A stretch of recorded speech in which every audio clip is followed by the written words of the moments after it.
It's the Justin Palmer Show. Here we go. Woo!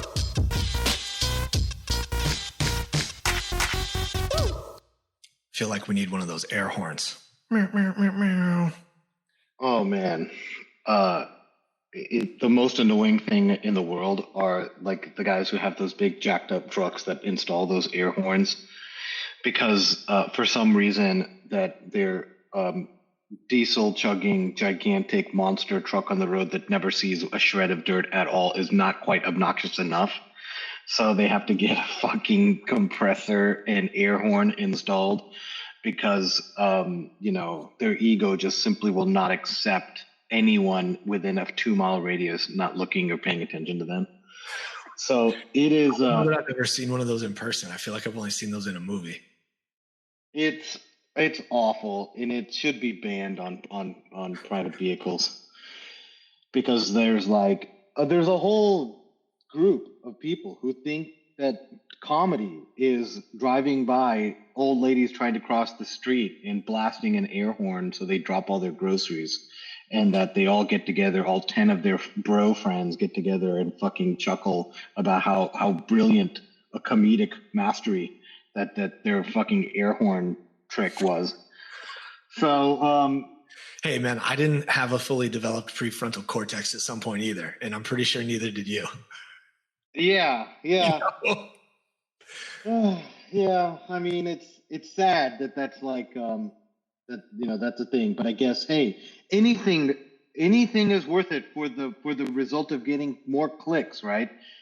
As long as you get the click, any expense is worth it. I mean, isn't that the golden rule of dominating the internet? I think so.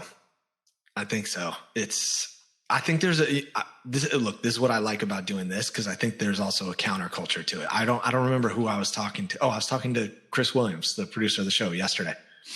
And we were talking about something. He's like, I got to be honest. He's like, I fucking hate ClickFunnels. And by the way, I'm not even sure what a ClickFunnel is. I don't know. I've never read anything about it. Uh-huh. I'm assuming that it's some fucking vortex trap to get you to click on a bunch of shit, right? That's exactly right. I mean, it's a way to design a website or a web property that is all geared around getting you to take a specific action. Yeah, which I get it. It's like, or you could just create something valuable enough that people want to fucking look at, right? And be a part of, Or your product is so good that people just buy it without having to do that much convincing. Yeah. Right. Yeah. Right. That's what I mean. It's like you're adding that much. It's so good, whatever the thing is, that people just want it. Right. I'm more and more a believer of just surrendering to the universe on the path and the journey, Yeah, but that's not what America is about. America is convincing people to buy shit they don't need. So I know. Things like ClickFunnels exist. Yeah. How are you going to get people to buy, their fucking 27th pair of jeans and their 30th pair of shoes and, all of that shit unless you build a specific system online to manipulate behavior. So that's what ClickFunnels is, and they've done quite well as a business too. Russell Brunson, he's got a whole ClickFunnel built into ClickFunnels to get you to buy it. So brilliant story with that guy. And I went through the ClickFunnels course for $99. It's a 30-day course, ClickFunnels. You go through it, and at the end of it, you launch your product. Now, if you don't know the first thing about selling online and you don't have any sense of what the fuck you're doing at all, it's not bad. I got to be honest. There's people in there that already have products and already have websites and already making sales. And then there's also people that are in there, and I'm just talking about the group that was in the same 30-day boot camp as me. And then there's also people that are in there that don't know what the hell they're doing, and that they just got trapped in the vortex, the click vortex, and they bought this thing and they signed up and they showed up the first day being like, what am I doing here? There's also those people. Both types of people at the end of this program, in some cases, end up with successful businesses that are selling things online. And in that sense, there is some value that's being provided in that course. At $99 for that 30-day period of time, Their expectation is that you commit 1 to 3 hours per day into the program. All of it is geared towards you at the end of the 30-day program actually buying ClickFunnels, which is like $2,500 a year. And of course, the more time that you burn in that 30-day cycle, the more willing that you are to actually buy their software. So that, it's obvious long sales play, that 30-day boot camp for $99. But if there's also better options for a lot less out there if you do the research.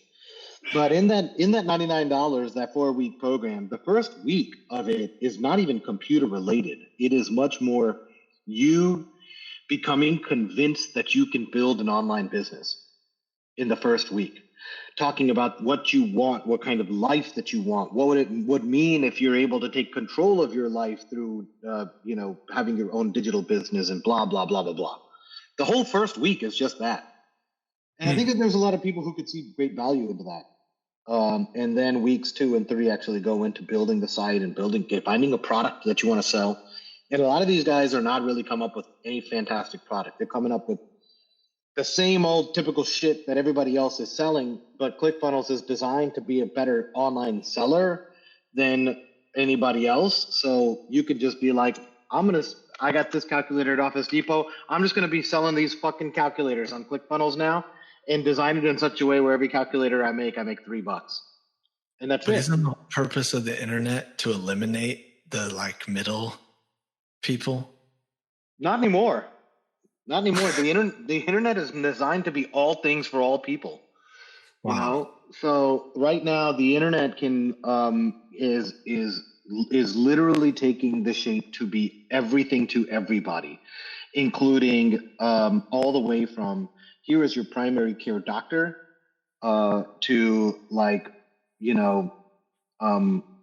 all known information that's available from the beginning of human civilization at any given time to I need evidence that Bigfoot exists and I can go fucking find all that too. So everything at any given time at all times should be available on the internet. So much, in fact, that there's a theory that said that if you could consolidate the entire internet, that it would be able to predict the future.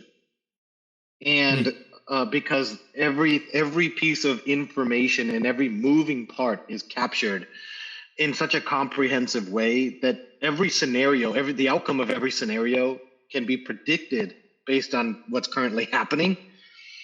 And there is a theory about that. There is, obviously there's no way to really test it until you have a computational body that is large enough to do the math and see if it actually relates to what's happening in real time. So, and that obviously doesn't exist yet, but might soon, as we're sort of on the breakthrough of new types of quantum and biological compute. So interesting stuff, but it's a little bit more science fiction than science reality. Yeah. I'm like, I hear all that and I'm like, sorry, I didn't mean to interject on you there. I'm like, I just want to live in the woods or on a fucking island. You know what I mean? I don't get that from the internet. You know what I mean? It's like, It's just a tool that's out there. I get it. I think email is fucking whack, right? It's like, if you think, this is what I think about. If you give any person that can track you down the ability to just spam you, just fucking communicate unilaterally to you, right? Like the universe wasn't fucking built for that, right? Like I logged into LinkedIn after, I don't know, 3 or 4 months of not logging in. And I'm like, dude, this is just fucking spam. The whole thing. It's just spam. I got an old Yahoo account. Proposals from 18-year-old kids wanting to help me with marketing. Right. And I'm like, what is this? This has no value, right? Yeah. And the problem is email as a technology has been rendered obsolete by a number of more advanced communication protocols, like even SMS, for example, text messaging. Now there's even more sophisticated messaging online like Slack and iMessage and even WhatsApp, which is widely used, and these sort of direct one-to-one, messaging platforms are in a lot of ways superior to email. But email continues to persist for some reason as a technology, and I'm not 100% sure why. It could be habitual of how people have just been trained to have an email address. I think it could also be related to individual identity online, like personal identity, and a lot of that is related to your email address. I think that if we got away from that, there's really no technical use for email. But because email persists for whatever reason, people insist on using it as a marketing channel. And there's nothing really there to stop that, because at the end of the day, it does get attention. So email marketing is certainly not dead. People still do email marketing. That's why spam exists. And the people who are in email marketing will fight you tooth and nail about even describing it as spam, because spam is only the emails you don't want. And if I construct an email in such a way where you do want to read it, then it's no longer spam. I just don't want to read it. Right? Yeah, but then you know what I mean? I think it's such an odd way to communicate, especially in a pandemic world. Look, I get from a litigation perspective, right? If you're administering contracts, there needs to be a formal, documented communication line, but I don't think very much of many businesses is administering contracts, right? There's a fraction of the people in a business that actually do that. It's just a weird thing to give people a channel where, like, I think you're right. There's definitely a habit component. There's also just the expectation around it that, like, if I don't respond to your email today, that I've somehow offended you, right? Right. It never ceases to amaze me. People are like, you're not responding. And I get these long emails. And I'm like, you emailed me 2 hours ago. Yeah. Right. And in that email, in my response, I'm saying, please reach out to these people. Right. It's just an interesting thing. Yeah. Yeah. I feel that way too. And I feel it not necessarily around email. I feel it around text message, that when people don't respond to me via text message, I take it personally. And some of that is because text message takes literally no effort. In fact, when I get text messages now, the actual glancing of it, the phone looks at my glancing of it and selects an answer for me that it thinks I'm going to type in there. So responding now actually takes a little bit more effort. I'm sorry, a little bit less effort than actually ignoring it. And I know that when I'm sending people text messages, that they're fucking reading it. 97% of all text messages get consumed in 60 seconds. And it's like better than 99% of all text messages sent get read within the first 60 minutes. So you can bet your ass that any text message that you sent got read in a minute. And it's almost virtually guaranteed it got read in an hour. Anybody that didn't respond, their phone types a fucking response for them. They don't have to do any work. Isn't that presumptuous though? Any sheer acknowledgement that you have even gotten a text message requires so little effort. Yeah, but isn't it distracting? Isn't it like I literally put my phone down for multi-hour chunks every day. Yeah. Right. And I'll come back and I've got like 10 text messages. I'll respond to all of them. But the problem is people want to engage in a conversation on it. Yeah. I don't want to do that. I don't want to sit here at my phone doing this when I can look around and experience the world that way. Right. There's a time for it for sure. And there's like a thing for it. My preference is like, if something's important enough, let's just like pick up the phone and have a conversation, Certainly. Yeah. And I think that a lot of people, I think that this is also kind of like, got to be stratified by age. because I think people over the age of 50 don't even really communicate via text all that often. And then I think people between the ages of, let's say, 40 and 50, they probably think about text messaging very differently than the vast majority of texts that are sent are between people that are between the ages of 15 and 25. So if you think about how many text messages would you say that you send or receive in the course of a day, it's probably something like 50 to 100. And we did some studies about people that are 18, 19 years old on text messages. They, on average, send 2,000 texts a day. What?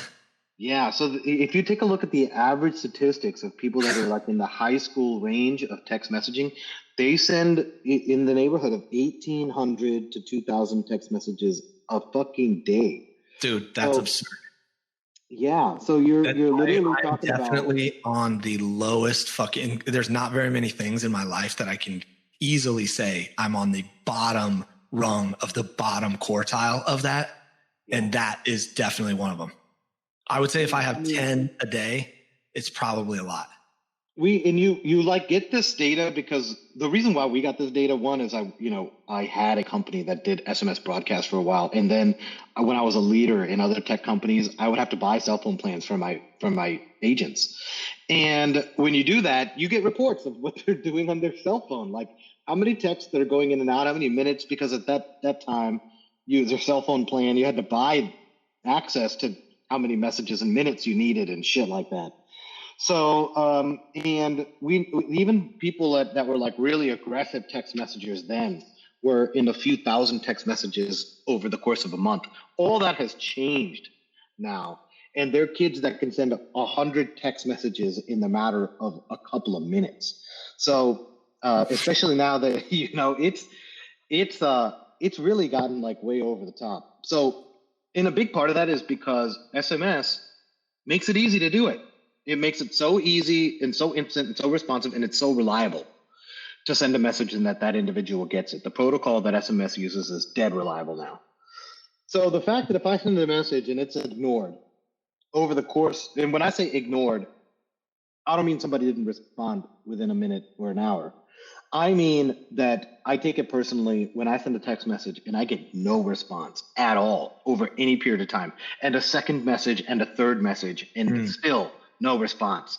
Now I'm like, okay, like what is going on here? Some acknowledgement that I exist is at some point, because and I've had scenarios where it has really impacted and affected my friendship with people on my basis that you don't have enough respect to return a simple message or inquiry. Given an unlimited amount of time. I've texted you 5 times. You didn't respond once. I know that you're reading them and you're making a decision to ignore me. And so it takes no effort on your part. And if 2 months has gone by, you haven't called me, you haven't done any of that shit. I've left 2 voicemails for you and 5 text messages, and now I get the message that you don't give a fuck. So, and I don't know how else to think about that, because I've gone back and forth with this, saying that maybe life gets in the way and people get distracted and other shit goes on. But now looking back is like, man, it takes no effort. You know what I mean? It takes so little effort. I can push one button on my phone and say 3 sentences, and the phone will basically do all of the work for me.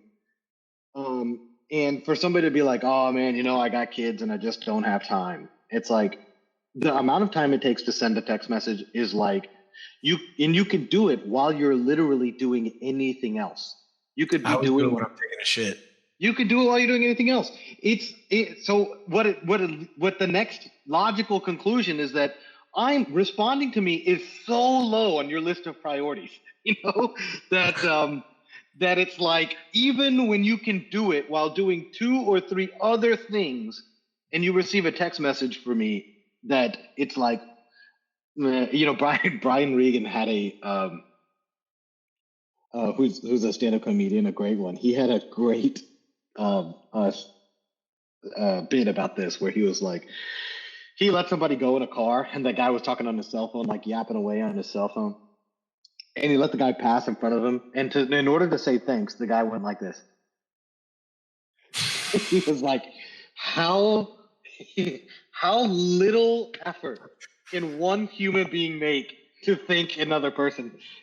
And it's just kind of not getting any responses. It's just one of those things where it's like, you know what, man, I'm gonna not put any effort anymore in either.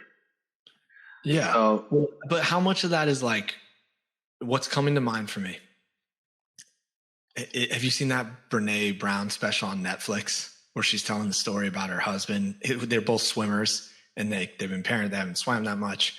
They went swimming out in the lake and she was like saying something to him and he brushed her off and kept going to the shore. And she like got to the shore and she was like, "Hey man, what the fuck?" And he's like, "What?" She's like, "What the fuck?" And he's like, "What are you talking about?" He's like, "I couldn't hear anything you're saying. I was having a panic attack." yeah, You know, like in the water. He's like, "I was just trying not to like die." right. And like, you just never know what someone is going through. Right. And I think it's like, how much of that formula of a response is just your ego.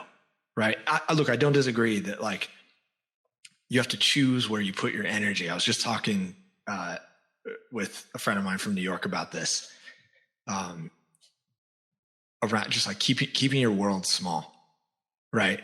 And not trying to overextend the energy that you put out. And that is exclusively for like who you surround yourself with, right? Where like you can go through your whole life and you're friends with people and you love them and it's not anything against them, but you never like, you don't feel good when you hang out with them, or like you've grown and they've grown in a different way. And it's just time for that chapter of a relationship to end. And that's okay. Right. It's also okay if it's someone that you feel is on the same frequency with you, or you have some deeper connection with, to make an effort, right? And send a message from the heart of like, "Hey man, I'm not sure what's going on. Hope everything's okay." You know, Mm-hmm. like it sounds like you're like deeply offended by this, but what if it has nothing to do with you at all? Yeah. So, and just to be clear, this is a couple of specific scenarios where this has occurred, and I know that, and I've gone through the same arguments that you're presenting in my own head, and responded in exactly that same way, and saying that, hey, I know that if there's anything going on that we can help with, I'm here for you, and just um, you know. Um, give me a call whenever. I'd love to chat. Just to try to be, a positive resource, or just be available also in some cases if they are in that type of situation. Um, and understand that there's people that might not be able to respond because they have something going on in their head, or they forget, or they get distracted, or whatever the other primary negative drivers: pride, ego, shame, guilt, whatever. And not to try to take it personally over that period of time. So what I'm talking about specifically is not like getting deeply offended because this is just some kind of point in time, but I'm talking about what I feel is exactly what you mentioned: an overwhelming amount of energy that has been unidirectional, that has tried to build a connection with another person, and offering and volunteering, um, even to be there for anything, everything from just a silent witness to um, just sending a message just to let them know that I'm available for them to reach out to, not expecting a response, over the course of months, and not getting a single acknowledgement, and of or and at some point, it is more of what you said, that there's an amount of energy that you can push against something like that, and where you then have to kind of take a step back and say, okay, is this meeting what I have a basic standard, and you should have a basic standard of how you want the people around you to act and behave and interact with you and support you and all of that stuff. You should have standards. You should have standards for your friends. And if you don't, that's how you end up having shitty friends. You should have high standards for your friends. Hold them at high bars and vice versa. And they should hold you as high bars. That's how people succeed together. And it's just one of those situations where, you know, what I expect out of people that are close to me is that they're available when I need to, you know? And because I know that my willingness to be there in those situations is high. And that there's scenarios where, like, hey, what if I'm in that position and I need to reach out to this individual? And let's say something's really off, or something is really some point where I'm really in need.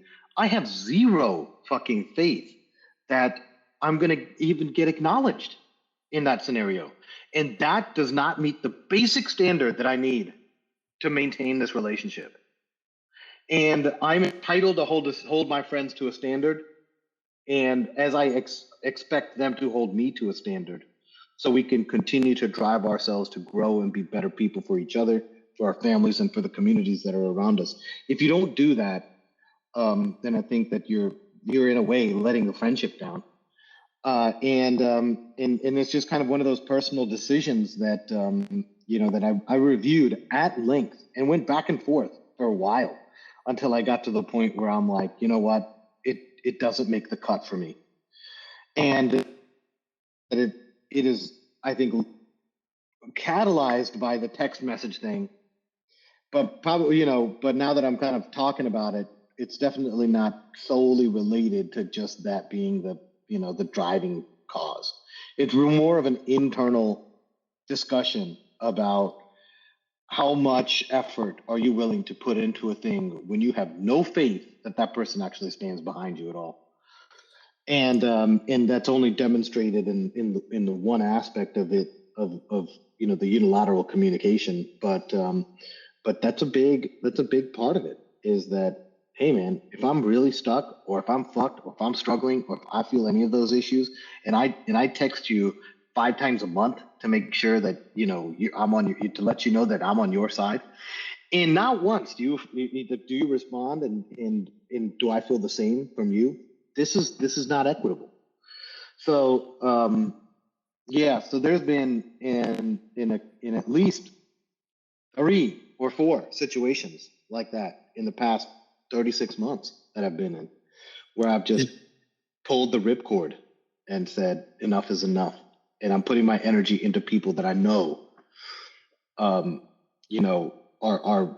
helping balance me out, and vice versa. Yeah, I mean, I think I don't know how much of it has occurred in the pandemic scenario, but I think this situation is pushing a lot of people to the brink in a lot of different ways, right? And the other thing that I'm thinking is I just read, are you familiar with the process of Ho'oponopono? The Hawaiian, like the you, I'm sorry, please forgive me, thank you thing? Yeah. So I only knew about it, brief reference, from the Tony stuff. Uh-huh. And the other day I was just compelled to find the book on the Kindle store, because I was like remembering about it, and I was like, what? I want to read more about it. And I powered through this book in like 3 days. It's a book by Joe Vitale, I think it's called Zero Limits or something. Mm-hmm. And the message, which is something that I can resonate with from my perspective, is that and this is from the psychiatrist in Hawaii that cured the like mental ward of like violent criminals over a 3-year period by the Ho'oponopono process, right? Which is like an ancient Hawaiian forgiveness ritual, and a problem-solving ritual in Hawaiian culture. That alone is a powerful thing that exists, and the entire point is like a reinforcement that everything comes from within. Right. Mhm. So your experience of that moment is a programming of the human consciousness that comes from within. And by you going through the simple process, right, of forgiveness and gratitude and just love, you can help delete that program from human consciousness. Yeah. Which is an Yeah. interesting, you know what I mean? I understand what you mean. I mean, I definitely think that the reality is there's some relationships that are worth pursuing and there's others that kind of fall by the wayside. Right. And that happens in all forms of relationships. I think when you come from that place, the whole forgiveness and love thing is a form of creating a presence in yourself, in the moment, not in the past, not in the future, in the now. And the more I've dug into that, and by the way, I've experienced this even like in what I used to consider as very challenging relationships, including with my father, right? Where it'd be like years where we didn't talk.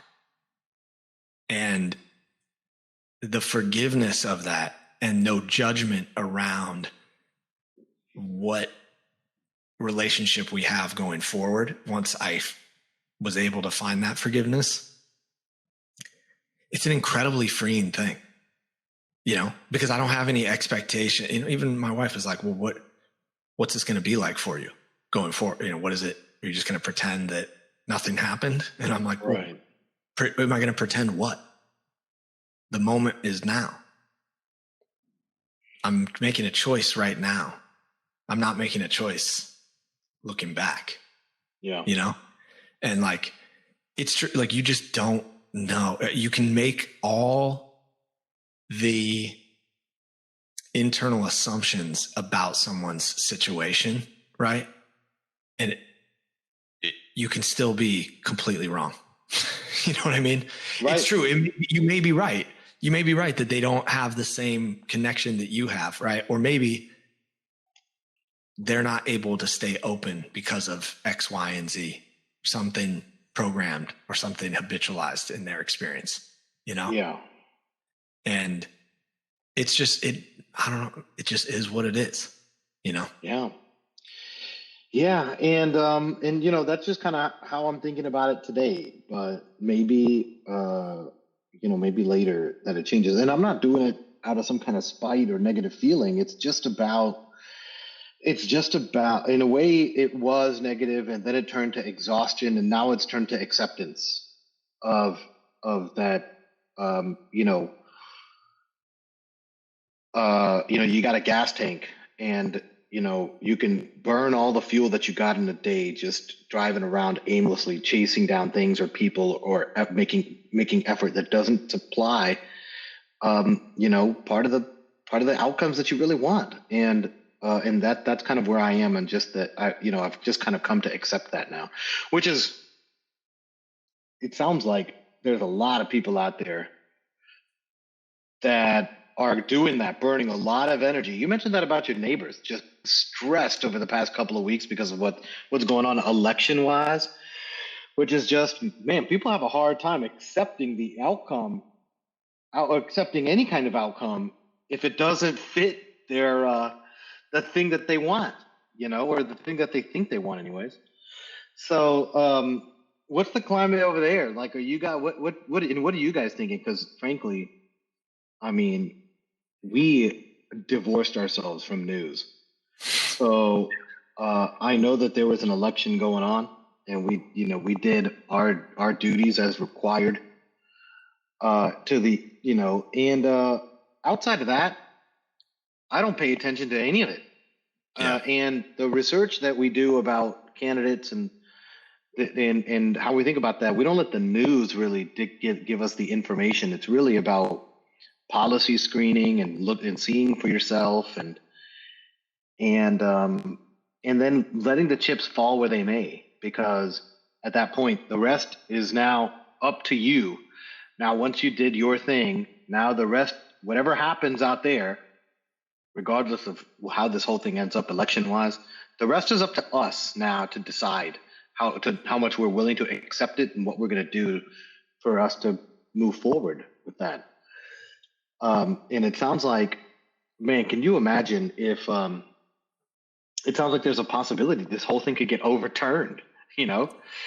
And if that happens, man, I don't know what's going to happen, dude. It seems like there's a lot of pent up anxiety out there.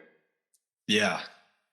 I mean, look, similar to you. I stopped watching the news a long time ago, at least a year and a half ago, because it was like all of it is fucking nonsense, right?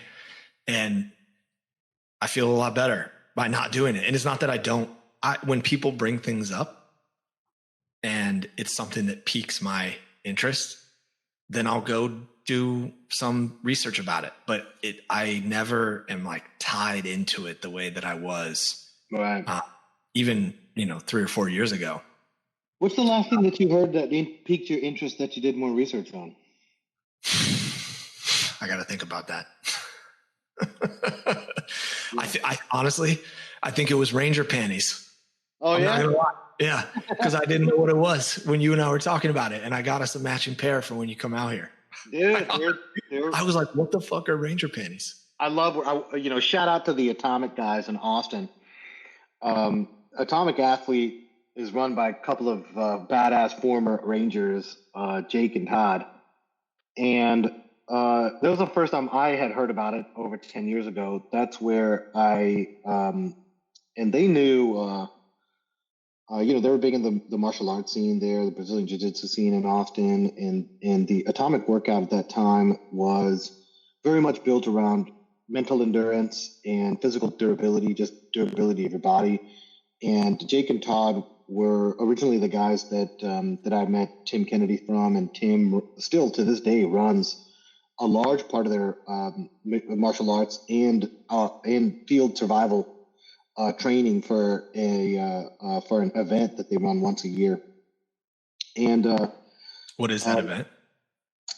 So they've got basically a tactical and operational event that lasts for a few days, where they take everybody out to a ranch who signs up, and they camp out in the woods, and they learn how to do everything from military style obstacle navigation, nighttime navigation, hand-to-hand close combat, hunting, butchering, and scavenging for meat in the wilderness, and field survival medicine. I mean, they handle everything like that you would basically need. That they basically train special ops guys. And it's run by special ops guys and former, champion Brazilian Jiu-Jitsu guys.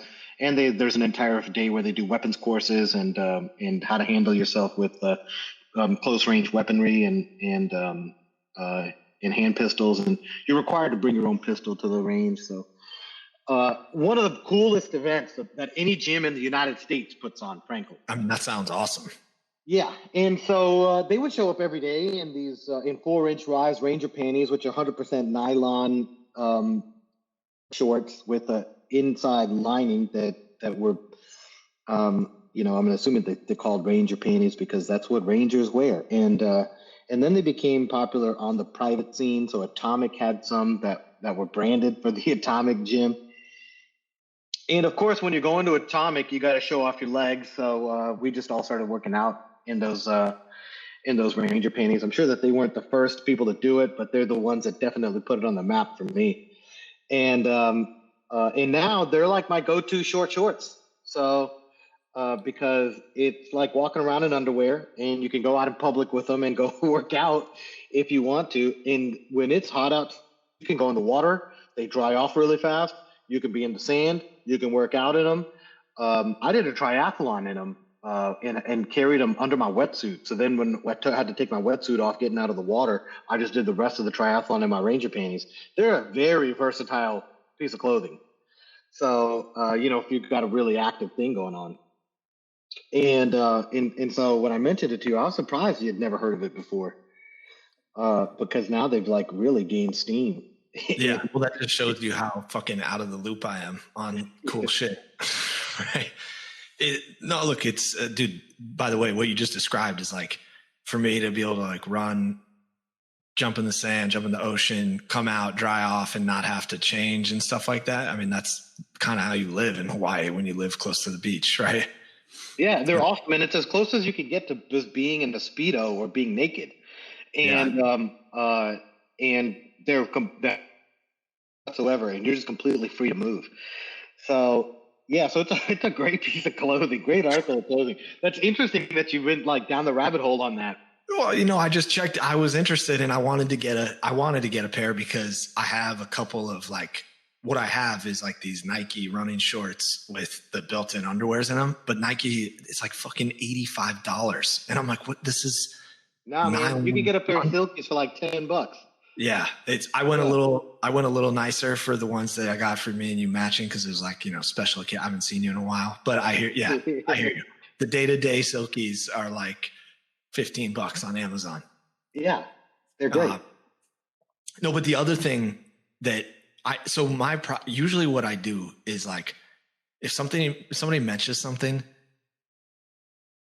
I'll look for it in a book form or something. You know what I mean? Like I want to go deep. Like I read the Ho'oponopono book and that led to another book. As I was like jumping into that, I saw there was like a book on details of how the Hawaiian moon calendar works. And then there was another book called Bowl of Light, which I just started reading last night, which is about it's about a specific kahuna, like spiritual leader, a Hawaiian elder who interacted with this American anthropologist. And I'm just interested in like the philosophical aspect of the Hawaiian Polynesian spiritual culture and like the warrior spiritual culture. So like I'll go in to the rabbit hole on these things. And like I'm reading like Montauk Chia, Healing Light of the Tao, which is about like the microcosmic orbit. And I'm reading something about Hawaiian spiritual thing at the same time. And I'll just alternate them. Right. But I've found that much more rewarding. There's honestly not much. I mean, dude, and don't get me wrong. I totally understand people being tied to outcomes. I've been in that place. I'm not judging it. It's just, I could feel that without really watching any news. Last week in Hawaii, I could feel the tension among people, even in places like I was getting treatment, like on different injuries, and like I could feel the tension in people, right? And one of the things I realized, which this was really hard for me to understand when it first started happening, is I was walking down the street in New York. I think I've mentioned this before on a show. I don't know if it was the one you and I do together or another one, but I was walking down the street coming back from Enzo Gracie's, and there was this homeless guy that I would see not every day, but like a couple times a week. And at some point I walked by him and I literally could feel all of his pain. Like as I was passing by, and I broke out into tears as I was passing by. And I'd never experienced something like that before from a complete stranger without any words exchanged. You know what I mean? Like you hear it, you get emotional about a story of somebody overcoming something, but just his presence in my existence was so deeply felt that it was hard for me to process that for a while. I was like, shit, dude, I don't know if I can be around this. Right. Yeah. There's a large medical component to this. And modern research, and I mean modern, like within the past 10 years of research, that's specifically done by a neurology professor at UCLA named V.S. Ramachandran. I think he's at UCLA. His original book was called Telltale Brain. He came out with a new book that has this theory that in what Ramachandran has done with his career is really built the modern architecture of the human brain. What parts in the brain are responsible for doing what things? And specifically how that has evolutionarily come to be and that how the design of the skull itself is really to accommodate the development of the brain and the parts of the brain that are responsible for human function. And that there is a specific type of neuron that he discovered in the past 10 or 15 years that he postulates is responsible for only one thing, and to mirror the neurological activity of the people that are around you. For example, that if I'm standing next to you and I see you get stabbed with a knife, that the pain receptors in my brain actually light up. But what happens is then I use my eyes to then see my body and notice that I don't get stabbed. And so that optical feedback loop of me not being stabbed actually cancels out the pain before I feel it also. Because they've done that to where then they have blocked that receptor feedback and then stabbed you. And I actually feel like I'm getting stabbed. The pain receptor, the same pain receptor is active whether I get stabbed or whether you get stabbed. And the mirror neuron makes that possible. It's only that the feedback loop of me realizing I didn't get stabbed cancels the actual experience of being stabbed. So the mirror neuron, and I'm probably not explaining it as well as Ramachandran could, but that's the basic concept of it. Now, he suggests that a third of all neurons in the brain are responsible for this mirror activity. And he ties it into sort of a Hindustan philosophy of why that is the case, is that we have evolved as a species to not just be spiritually connected together, but also biologically we're connected together in the form of this mirror neuron that ties our experiences and our feelings to one another to as close as you can medically described as ESP, for the purpose of you feeling the same thing as other people are feeling. It is built to our biology to do that. And so if you're interested in reading more about that, there's a strong biological, I'm gonna look up the book right now. Yeah, that sounds fascinating.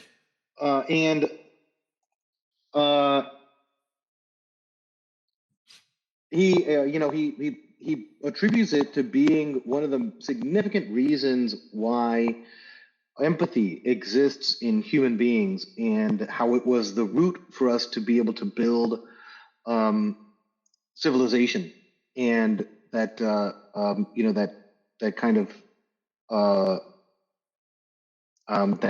was the basis of how a sophisticated species. It's called Phantoms in the Brain.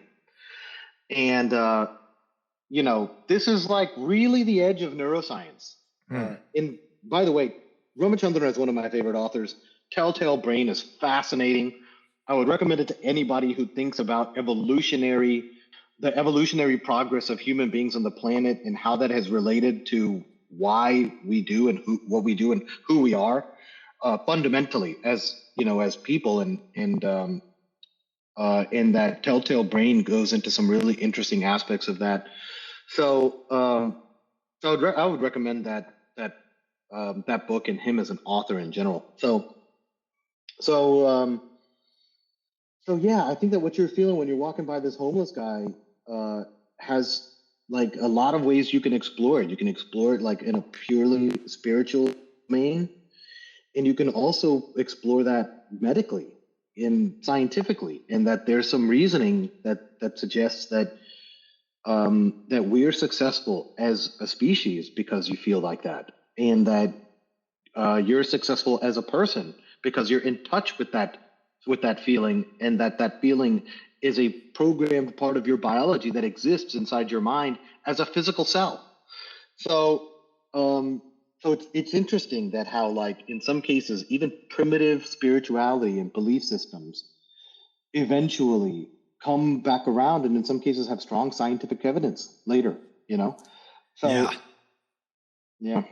That's incredible, man. I'm definitely going to check out. I'm going to go down the rabbit hole on these books, right? These will get lined up in my queue, because what I'm realizing is the threat, what you just mentioned. When you read about the Tao, you read about Hawaiian spirituality, you read about Hinduism, which I haven't read a lot about, but you read about these ancient philosophies on spirituality. And what I'm realizing is I've been out here unplugged from an urban and even a suburban environment because we're just so immersed in nature. You naturally open up. Like I'm having experiences where I experience something in a meditation or in being present. And then a day later, a week later, 2 weeks later, I'll read about something very specific about that exact thing. Mm-hmm. And I think there's something in the human experience when you're able to connect with nature on a more frequent basis, like truly connect with it and be present. It opens up your experience to these other sort of like mystical things. Yeah, I think that when you don't have that noise, the societal noise and real noise, that that your antenna becomes more finely tuned, for you to receive different types of signals and hear different things, for that matter. I mean, even in scenarios where it's really quiet, your actual hearing becomes really acute.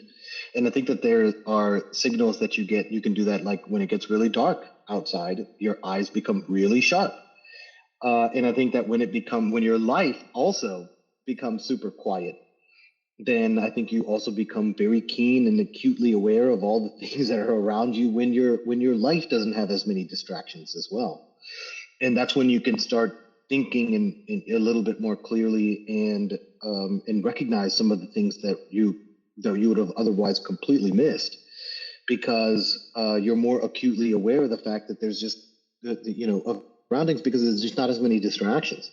So I think that all of those things are parallel ways of looking at it, because you're just receiving it you're not receiving it through an organ like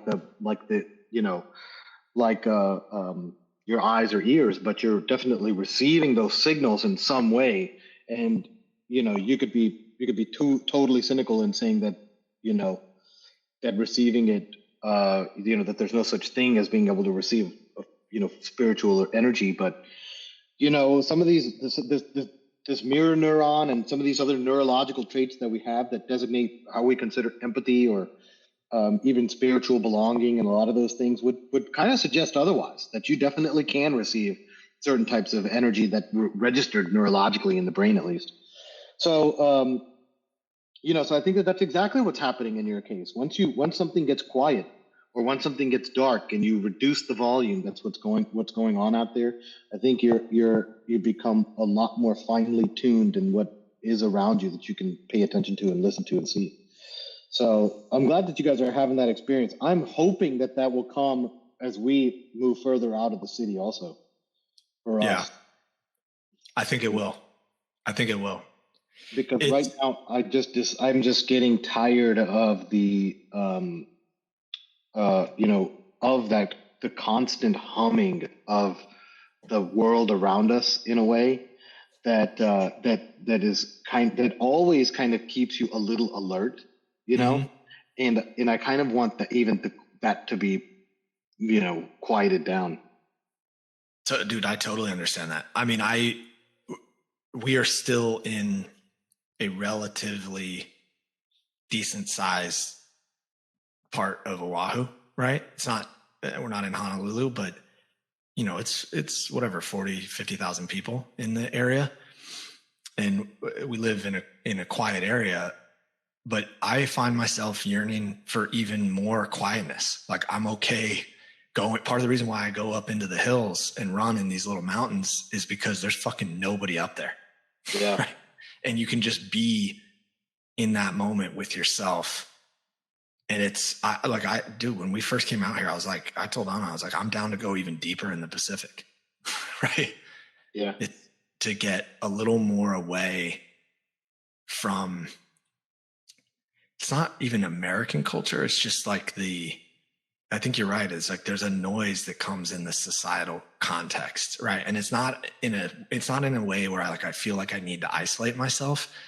I'm just at that level of peace in my existence where I'm like, if something is going to disturb that, I'm not interested. Yeah. Right? You can go further. Can't you go to Guam? Do you need a passport to go to Guam? I think you need a passport, but it's still a U.S. territory, right? I mean, dude, there's plenty of expats that live in French Polynesia, right? Yeah, but I mean, if you're a U.S. citizen and you can permanently reside in Guam, which I'm sure you can. Yeah, I'm sure you can. Yeah, It's because probably the same as like Puerto Rico or something. yeah, I mean, I have a neighbor that's Guamanian, and as far as I know, I don't know if you need a passport. Obviously, I've never been, and I'm not exactly 100% sure where the fuck Guam is, but they're not represented in Congress. I don't think that they can vote, but they sure as hell can join the military, and you know. I'm not clear about how what it is for U.S. citizens to have permanent status in Guam, or the next most important thing is, can you register and own a business in real estate in Guam as a U.S. citizen without having to, declare some kind of like secondary participation in their government or whatever the fuck they got going on over there. Sure. So because that's like then it would really be like Puerto Rico. Yeah. I think American Samoa, you can do it as well, right? Yeah, these things should just be states by now, right? But right. I really don't know why they're not. I mean, they would only get like not that many seats, but they're just as American as anybody else. Yeah, for sure. Well, and I think a lot of the cultures there have a recent history of like getting the kids educated on the mainland, right? Is that right? Yeah. I think so. I could be making it up, but I would love to go and just experience what that culture is like out there, since that they played, and including the Hawaiian Islands. I mean, all of that played such a significant part in the U.S.'s dominance of the Pacific theater. And all the way from Hawaii to Midway to to Guam and American Samoa, as far as strategic positioning in the Pacific, because obviously the theater of war is largely the deployment of resources as far onto the edge as possible to really continue your advancement of forces, and taking a certain number of critical islands out there put us in a great strategic position against the Japanese forces at that time had basically dominated the mainland countries all the way up to India, really. So in just the long-term impact of what that has done to the islands and immigration and population and policy, and all the way down to the food and fuel consumption and economies, and all of that are basically just still remnants of the war era. So totally. It's still, it would be fascinating to kind of go and just see what that's all about. And kind of just be a part of what, see how that history has unfolded over there. Yeah. I mean, you definitely get a sense of it out here. Oahu it's very populated, right? And it's heavily visited by tourism. And I think being out here without the tourism has definitely been nice. Obviously, there's big economic challenges that come with that for the island. Right. But we're interested in even exploring some of the other islands, like going to Kauai. How is the tourism? I mean, is it way, way, way down? Dude, it was fucking zero until like 3 or 4 weeks ago. Yeah. I mean, it wasn't ever fully zero, but it was very, very like it was a mandatory 14-day quarantine. That's still in place, right? That's still in place right now. Yeah. You can negative test, and right. I think it's within 48 hours. And then, look, we're being respectful of our neighbors. Like we have grandparents coming in a few days, and we're like, they have to have a negative test. We're also going to get them tested once they're here, just because the kids play together so much. So we want to be respectful of everybody else. Right. Mm-hmm. Yeah. Which I think is just the right thing to do. Right. Yeah. Yeah. Yeah. That's interesting. Yeah, what are they just coming out to spend some time with you guys? Yeah, they won. They've never been this far west, right?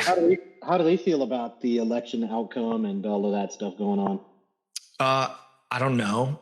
Mostly because they don't speak a ton of English, and so when I see them on FaceTime, it's usually like with the kids, and I'm letting the kids kind of do their thing. I'm sure they'll definitely. They're known for like sitting in front of the television, right? They're an older couple.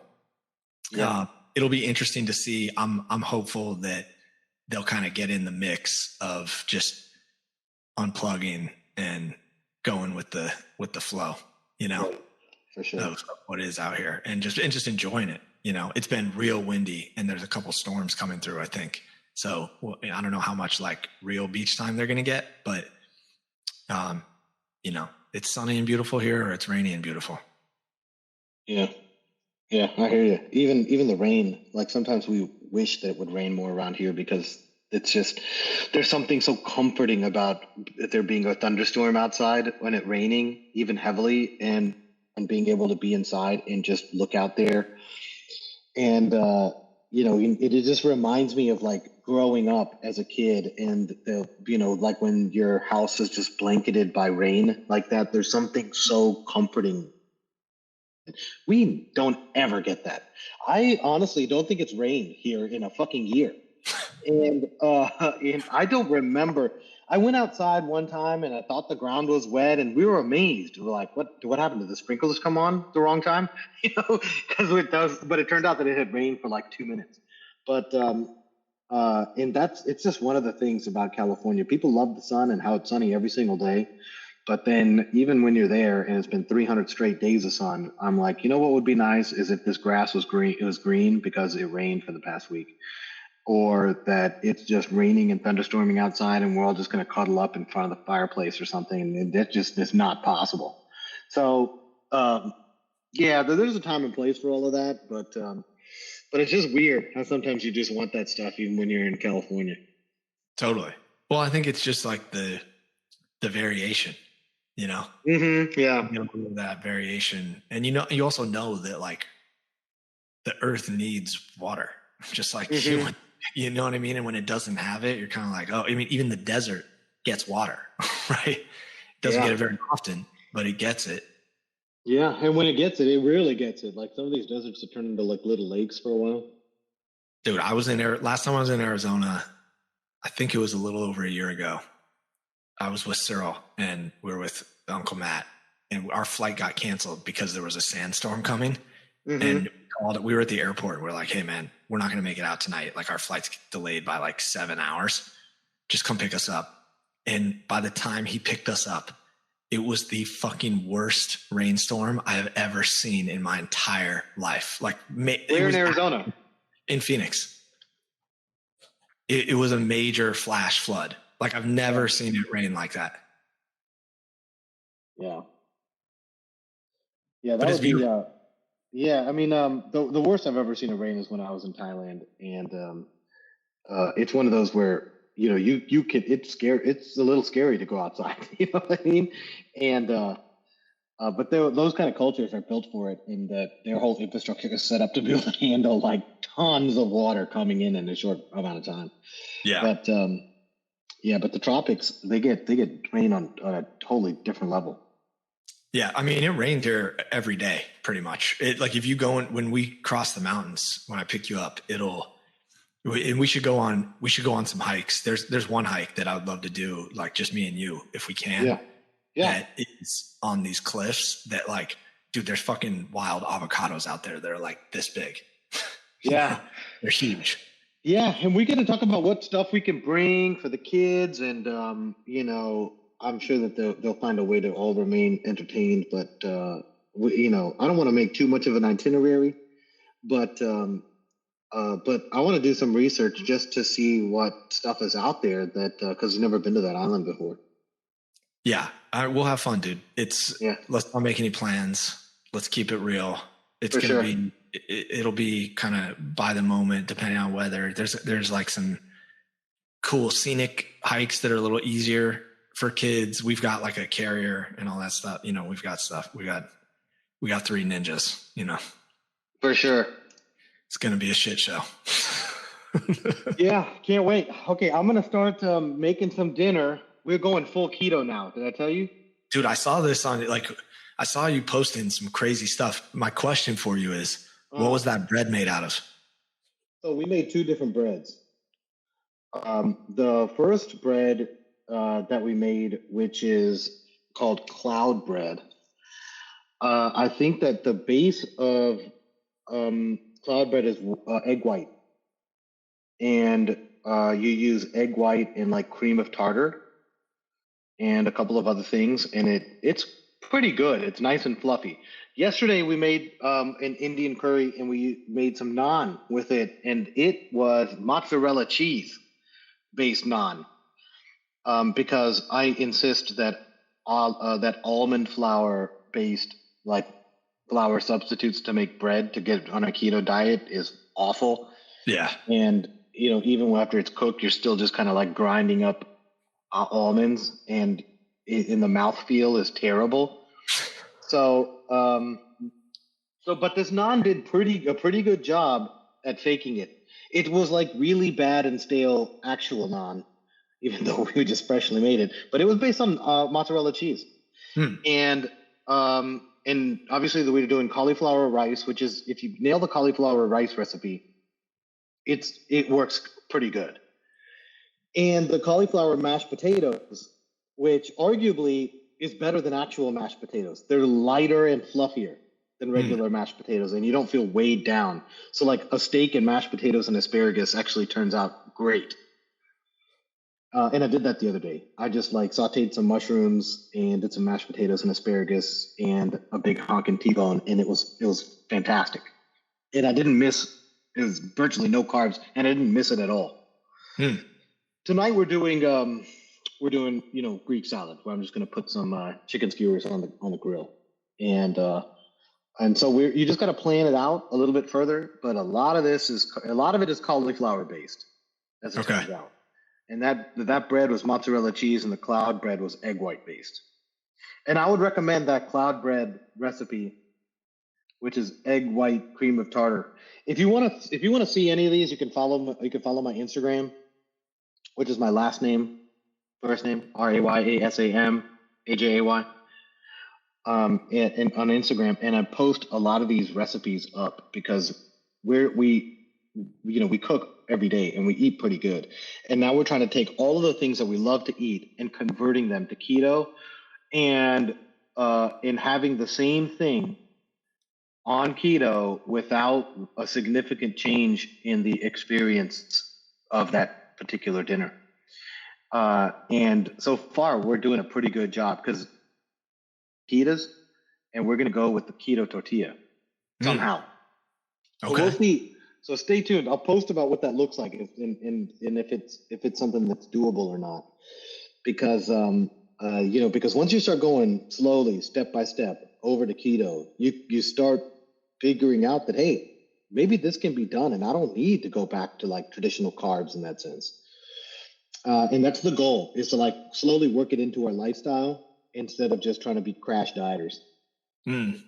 What prompted the keto thing? Because I've only known like 1 or 2 other people that have actually done it. Yeah. Well, my wife Maggie wants to lose a little bit of weight, and because second baby, and it did kind of a number on her body. And, the best way to really decrease pressure on your joints and decrease pressure on your musculoskeletal system is to decrease weight. So, and some of the damage that this comes from bearing a child is sort of fundamentally musculoskeletal, all the way from your core and things that happen to your core and your pelvis and your spine that in extreme cases are only remediated through surgery, but in most cases can be dealt with by exercise and just losing some weight, because it just reduces the pressure on all of those joints and muscles. So that's our first approach. And after understanding our bodies from being athletic and working out and cooking for a number of years, keto seemed to be like a reasonable way to get, still family dinner time, be together, still cook, enjoy what we want, but still really minimize some of the things that are unhealthy and trim down. And in fact, Maggie's lost about 10 pounds in the past 60 days doing it. Oh, wow. Yeah. So really effective. So that increases your motivation to stick to it. And now further researching like how to make it happen, because then, you reach that one little goal and then you step up your goals and try to go a little further. And so now, now she's thinking about, hey, maybe I can get back to where I was before the babies. And that's kind of the next goal. So it's just turning up the ratchet on the keto thing because it showed some early promise, Yeah, that's cool, man. I'm looking forward to try. I've been like intermittent fasting so that I can stick to like the 7-year-old diet, which is just like pizza, burger. Yeah. We're homemaking stuff, right? Which is like healthy, but dude, if you want, I can cook when I'm there, because all I really want to do is, I don't want to go to any restaurants or any of that. We should just cook, and I can set up a pantry for you guys to where you can try this and try that and see if you like it. And now you have like the fundamentals to like go and do the same stuff. And we'll cook something different every day. You know what I mean? And give you like, because once you buy, the hard part is to get started and get like this, like especially when it comes to like Indian food or Thai food or Chinese food, setting up the pantry is tough in the beginning. But once the pantry is there, it's the same shit and you can make 10 different things with that pantry. Mm. There's like the fundamental pantry that you need. And for Asian food is different. Like Thai food and Chinese food and Indian food all require different pantries, Yeah. So but once you have that, you can like go through any Indian recipe and put it together from your Indian pantry, Yeah, I'm down. I mean, I'm never one to shy away from your cooking, bro. Yeah. For sure. I don't want you cooking the whole time you're here, but 1 or 2. But that's what I want to do, and I want to check out this trigger and see how that thing works out. Bro, that thing is a fucking blessing. Yeah, it's legit. Yeah, for sure. I'm ready to try it out. And on that cooking note, we got to get to the store so I can feed these rugrats downstairs. Cool, man. I love it. I appreciate the time. This was awesome. For sure, my man. Let's do it again, and let's strategize about what our dinner menu and and what our nighttime plan is going to look like at your place. It is a short 6 weeks now, dude. That's crazy. I know, which will be here before we know it. Because out of those 6 weeks, 2 of those weeks you knock out Thanksgiving and Christmas, so it's really like one functional month before we're there. Yeah. So counting the days now, man. Yeah, I love it. All right, brother. Talk soon. Man. Talk to you soon, bro. See ya.